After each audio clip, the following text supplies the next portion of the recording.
Good day, guys. Mr. Pearson here. Today I'm going to be talking to you about stress.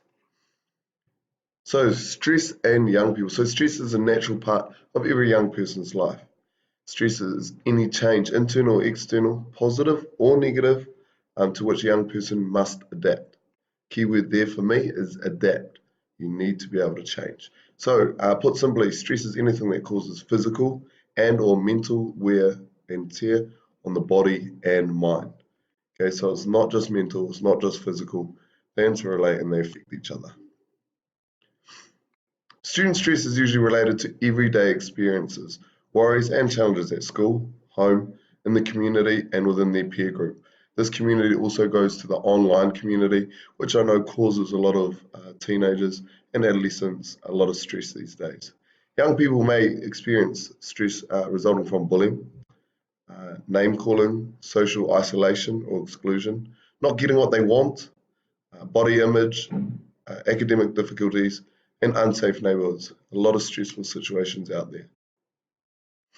While each student will respond and resolve stress differently, the impact of ongoing or unresolved stress can lead to feelings of anxiety, depression, irritability, poor concentration, aggression, physical illness, fatigue, sleep disturbance, and poor coping skills such as using tobacco, drugs, and or alcohol. Students who develop stress reduction skills learn how to feel and cope better without hurting themselves or others.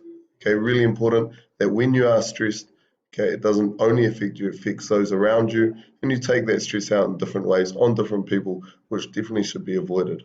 Identifying and acknowledging the causes of stress and expressing feelings about them are usually the most effective tools students have to reduce stress, in addition to learning practical stress reduction skills that we're going to talk about later in this video. Sometimes stress is helpful as it can motivate you to meet a deadline or get things done. But long-term stress can increase the risk of conditions like high blood pressure, obesity and diabetes, depression, anxiety, like we talked about earlier, heart disease, muscle tension and headaches, irritable bowel disorder, and mental health disorders, and even as far as suicide, which is very, very common in New Zealand, and that's why stress is a huge issue. Common symptoms caused by long-term stress include headaches, muscle tension, neck or back pains, feeling anxious or jittery, so on edge, being more irritable or angry than normal. Okay, so that's those mood swings or snapping, overeating or loss of appetite, and not sleeping. So insomnia, struggling to sleep at nights, feeling tired, flat, down or worn out all the time. So there's that constant fatigue. Finding it hard to concentrate on focus, needing coffee, energy drinks, or a sugar buzz to keep you. So you need a stimulant just to keep you up. So here are some tips that you can try and put in your life to ensure that you're dealing with stress appropriately and correctly. Firstly, do some physical activity. Okay, when you are doing physical activity, it is positive. It clears your thinking, so your mindset is on yourself rather than on everything else.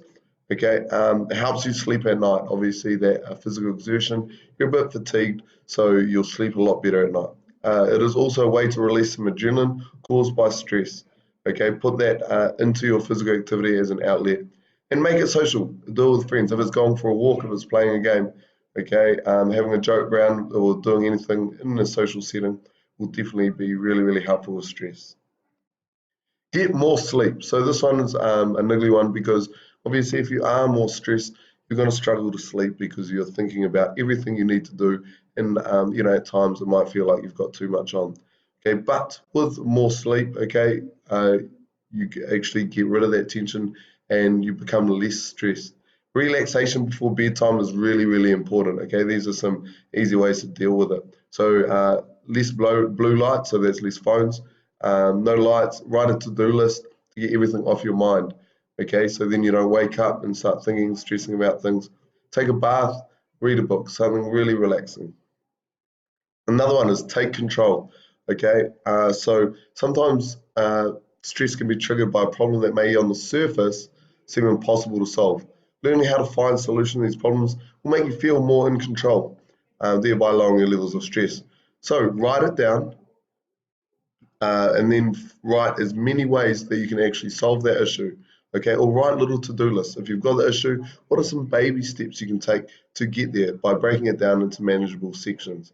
Then you have control of that rather than it controlling you. Learn to say no. Being a yes man, you can add to your stress levels by overcommitting. Okay, really, really easy to do. You want to please everyone, so yep, sure, yes, yes, yes. Okay, but you know it's all just piling up and it's going to come back and bite you in the bum. So decide what your priorities are and work towards them. If you know you need to get on with this assignment, or your family is more important, or you need to do this as a part of your work life or school life balance, then make sure you're doing things to help you towards that.